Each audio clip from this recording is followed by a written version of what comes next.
Happy New Year, everyone. So let's celebrate 2024 with talking about the movies of 2023. So welcome to this video where I'm going to talk about some of the biggest surprises of 2023. These were the movies that honestly I had no interest in. Either they sounded ridiculous or maybe I just wasn't the target demo for a movie like this. But honestly, they kind of surprised me by how much I enjoyed them, or like maybe because I thought they didn't look great, as like, okay, maybe they kind of took me by surprise. And there will be a companion video with this sometime later where I'll talk about some of the movies that disappointed me. So let's start off with the movies that I was caught off guard by. This is the biggest surprises of 2023. Let's start off with a few honorable mentions, including Megan. I feel like a lot of people are kind of, dumping on this movie now, but I still thought it was pretty fun. I thought it was like, it played into the campiness a lot. I did like, it felt like it was a good blend of comedy and horror perfectly, and I thought it was a lot of fun. Dumb Money. This was a movie that I think a lot of people kind of also dismissed, and honestly, I did enjoy it for the most part. I thought it was funny, strangely scary at times, kind of showing like how much regular people kind of get screwed over with some decent performances, particularly from Paul Dano, Pete Davidson, and I did buy like a lot of the stuff that I was like, okay, it does feel realistically scary at times. Although I still don't buy Seth Rogen as like a hedge fund manager. I think that is just not right. Air. This was a movie that I kind of dismissed because it just sounded absolutely ridiculous. It's like, why make a movie about the man who basically sold Michael Jordan on Air Jordans and such? Honestly, the movie itself was pretty fun. It was pretty funny. It had great performances, particularly from Matt Damon, Viola Davis, Ben Affleck. It is, again, a pretty funny movie, and I'm glad people are like kind of like looking back on it, even though it came out all the way in April. Fingernails. This was a movie that came out on Apple TV, and hardly anyone talked about it. It had an interesting premise, it had good performances, particularly from Jesse Buckley and also Riz Ahmed. The romance itself was pretty interesting. The characters themselves are kind of interesting. I do like this idea, and I do think it's a fascinating movie. If you like dystopian movies, I would definitely check this movie out. Haunting in Venice. I'm not a fan of Kenneth Branagh's movies where he was the detective, Murder on the Orient Express, Death on the Nile. I didn't really care for those, so I was not really looking forward to A Haunting in Venice. And to my surprise, A Haunting in Venice is his best movie of the three. This movie is gorgeous. It has great cinematography, great production design, also has decent performances, decent surprises. I'm glad I actually caught this one when I had. I'm glad I caught this one in theaters. Saw X. I was ready to hate on this movie because I am not a fan of the Saw franchise, and surprisingly, Saw X may be the best one in this franchise. I did like the traps. I did like the fact that I kind of cared about Jigsaw a little bit more. Was it a bit too long? Sure, but honestly, now that we have another Saw movie coming out this year, I'll definitely be looking forward to that a little bit more, knowing that this may be the direction that the Saw franchise is going into. No One Will Save You. This was a movie that, again, kind of like Megan, I feel like a lot of people are kind of dumping on this movie, and I can kind of understand parts of it, mainly the ending.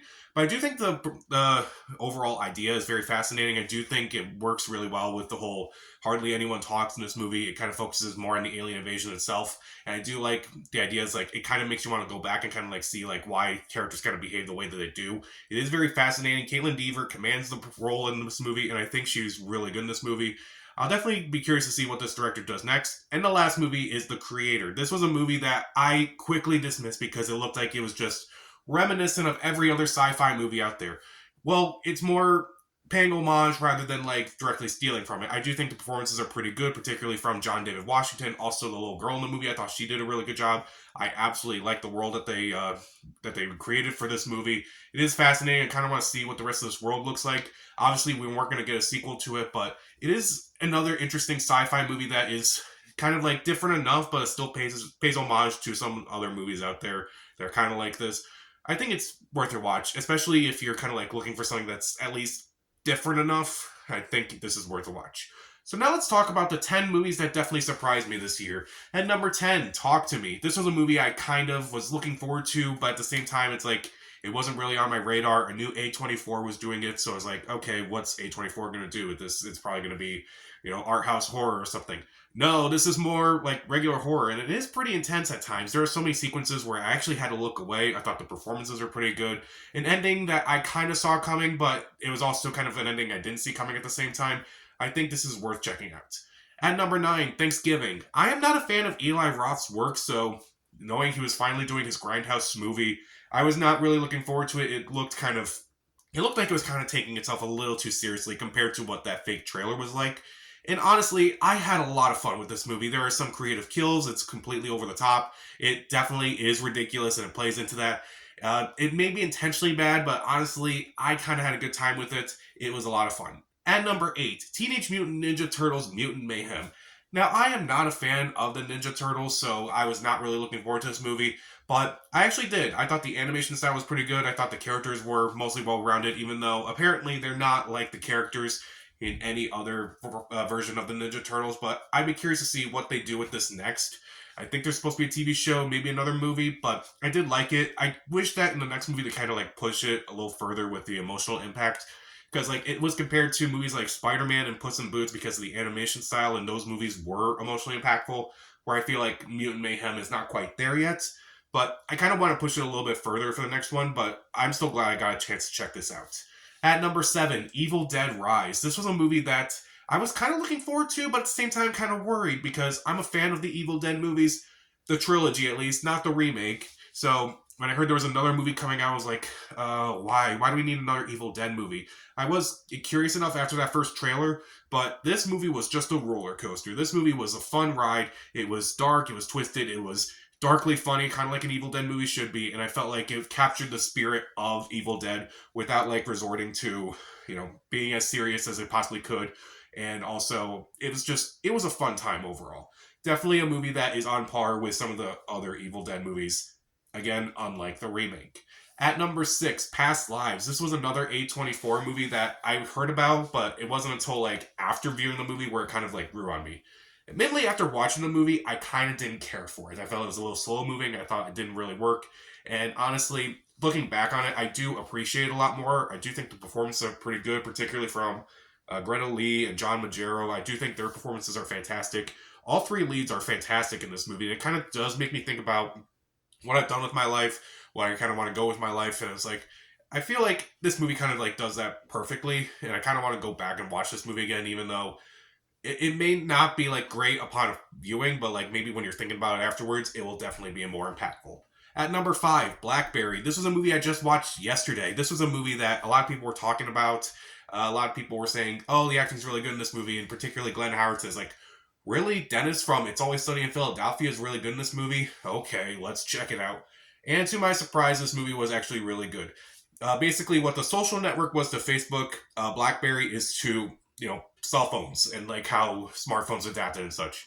This movie is brutal. This movie is darkly funny. This movie is basically the best companion piece to The Social Network because it is kind of similar in that way.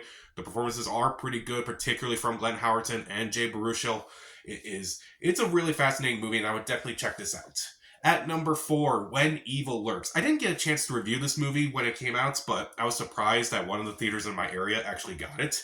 But honestly, this movie just caught me off guard. It was shocking. It was disturbing. It got under my skin.